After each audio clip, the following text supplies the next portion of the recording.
मित्रों, साल 2025 का दूसरा चंद्र ग्रहण 7 सितंबर दिन रविवार को लगने वाला है। यह चंद्र ग्रहण भारत में साफ साफ रूप से देखा जा सकेगा, लेकिन भारत में यह कितने बजे लगेगा और इसका सूतक का समय क्या होगा, साथ ही यह चंद्र ग्रहण कब समाप्त होगा, सारी जानकारी आज के इस वीडियो में मैं आप सभी को बताने वाला हूं। साथ ही आज के इस वीडियो में मैं आप सभी को बताऊंगा कि चंद्र ग्रहण के दौरान आपको क्या करना है और क्या नहीं करना है, और इसके साथ ही मैं आपको बताऊंगा कि चंद्र ग्रहण के समय गर्भवती महिलाओं को कौन कौन सी सावधानियां जरूर बरतनी है, क्योंकि इस दौरान नकारात्मक शक्तियां अपने पूर्ण प्रभाव पर होती हैं। तो इस दौरान गर्भवती महिलाओं को क्या करना है और क्या नहीं करना है, साथ ही उन्हें कौन से ऐसे उपाय जरूर करने होंगे ताकि उनका होने वाला जो शिशु है उस पर चंद्र ग्रहण का दुष्प्रभाव एकदम सुरक्षित रहे। तो मित्रों इस वीडियो के माध्यम से आप सभी लोगों को साल 2025 के दूसरे और महाचंद्र ग्रहण की संपूर्ण जानकारी मिलेगी, इसीलिए इस वीडियो को लास्ट तक जरूर देखिएगा।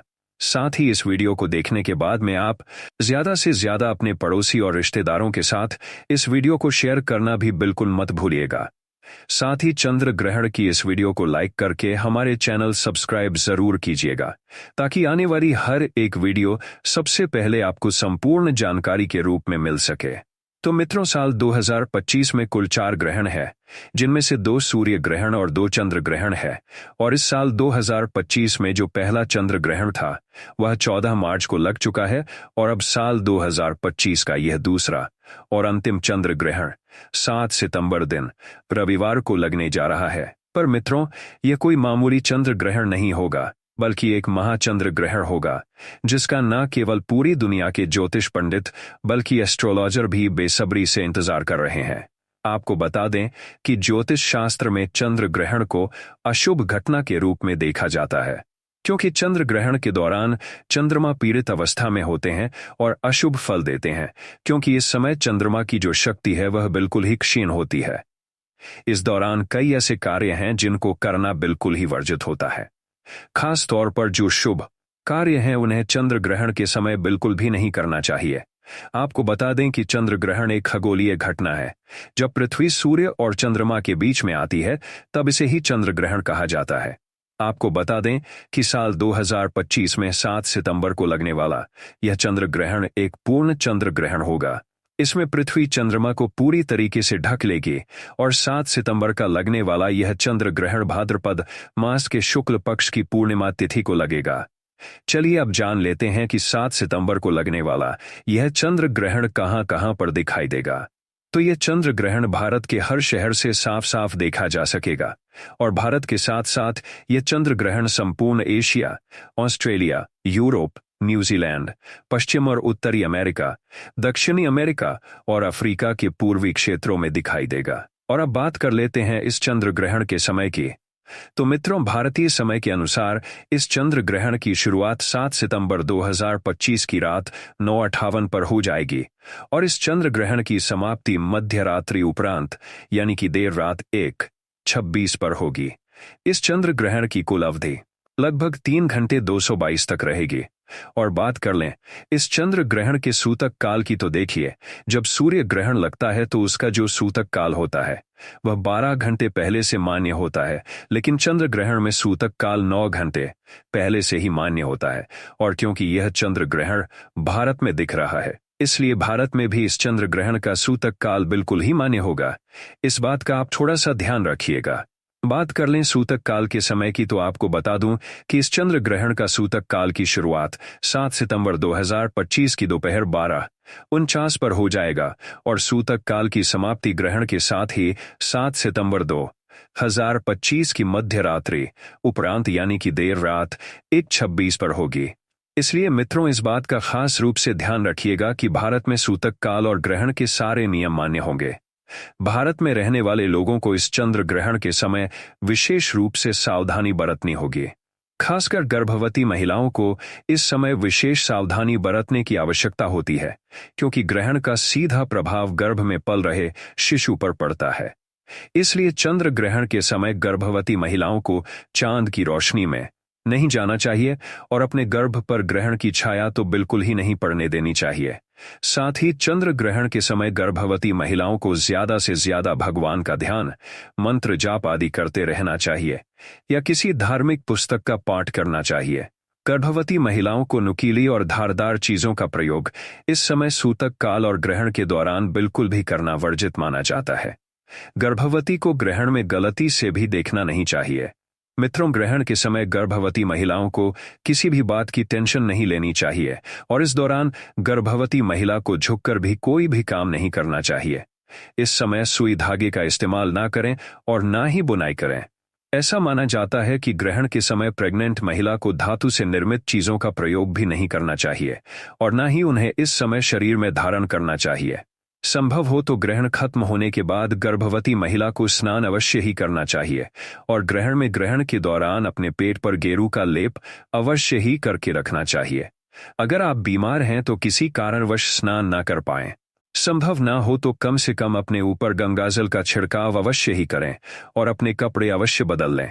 ग्रहण के दौरान गर्भवती महिला को खाने में छोंक और तड़का भी नहीं लगाना चाहिए।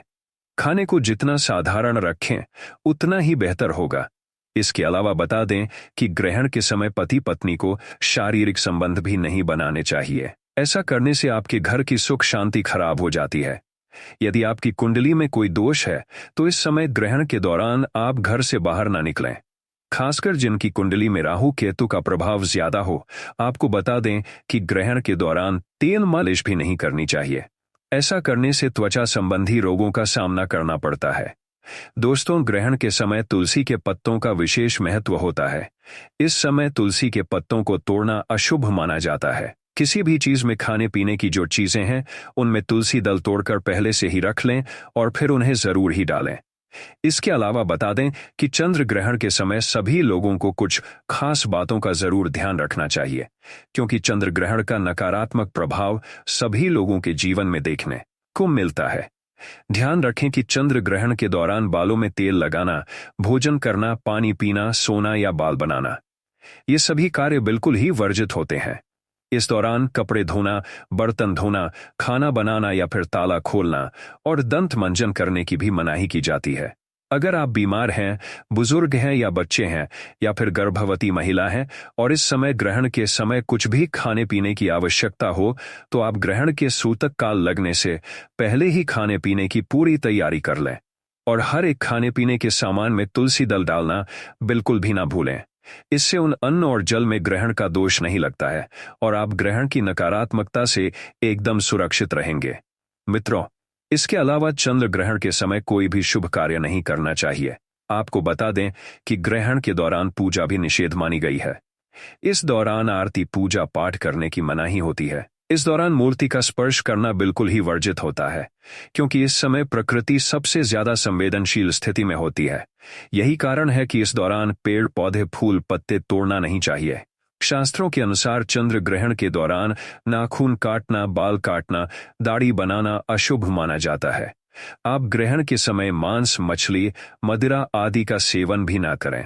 ग्रहण की अवधि में यह सब चीजें नहीं खानी चाहिए। सिगरेट और शराब जैसे नशीले पदार्थों से भी बचना चाहिए। चंद्र ग्रहण के दौरान आपको किसी भी तरह का मनोरंजन भी नहीं करना चाहिए। कुछ लोग टाइम पास करने के लिए जुआ या ताश आदि खेलते हैं, जो कि बहुत ही गलत होता है। आपको बता दें कि ग्रहण के समय किसी दूसरे का दिया हुआ अन्न भी नहीं खाना चाहिए, वरना आपके ऊपर भार पड़ता है और 12 वर्षों का पुण्य नष्ट हो जाता है। एक बात का ध्यान रखें कि ग्रहण के दौरान बाहर का खाना भी नहीं खाना चाहिए। इस दौरान सोना नहीं चाहिए, लेकिन गर्भवती महिला, बूढ़े और बच्चों पर यह नियम लागू नहीं होता है। मित्रों, ग्रहण के समय जितना हो सके ईश्वर का ध्यान करना चाहिए। ग्रहण के समय लड़ाई झगड़ा भी नहीं करना चाहिए। इस दौरान झूठ, कपट, बुरे विचारों से परहेज करें। ग्रहण काल में मन और बुद्धि पर पड़ने वाले कुप्रभाव से बचने के लिए आपको ज्यादा से ज्यादा भगवान का नाम जप करना चाहिए या किसी मंत्र का जाप करना चाहिए। आप चंद्र ग्रहण के दौरान चंद्रमा के मंत्रों का जाप करें। एक मंत्र मैं आप सभी को बता रहा हूं, इसे आप कहीं नोट कर लें और चंद्र ग्रहण के दौरान आप इसका जाप कर सकते हैं। मंत्र है ओम चंद्राय नमः या फिर ओम सोम सोमाय नमः या फिर ओम सोम सोमाय नमः। मंत्र का जाप कर सकते हैं और ग्रहण समाप्त होने के बाद गंगाजल डालकर स्नान अवश्य करें। पूरे घर में झाड़ू और पोछा लगाएं। गंगा जल का छिड़काव घर के मंदिर से लेकर घर के हर एक कमरे में जरूर ही करें। इसके बाद आप किसी जरूरतमंद, गरीब या ब्राह्मण को अन्य धन और वस्त्र का दान करें। इससे आपको पुण्य की प्राप्ति होगी। और अब बात कर लेते हैं चंद्र ग्रहण के दौरान आप किन उपायों को करके अपने जीवन के हर एक प्रकार के कष्ट से मुक्ति पा सकते हैं और अपनी मनवांछित इच्छाओं को पूर्ण करवा सकते हैं। देखिए, इस दौरान प्रकृति बहुत ही संवेदनशील होती है। इस दौरान किया गया कोई भी उपाय कभी विफल नहीं जाता है। तो इस समय आप धन लाभ के लिए ग्रहण के समय श्री सूक्त का पाठ करें। इससे धन के कई तरीके से लाभ होते हैं और पैसे रुपए से जुड़े हुए जितने भी ब्लॉकेज आपके जीवन में, आपकी कुंडली में लगे हुए हैं, वह अपने आप ही खुल जाते हैं।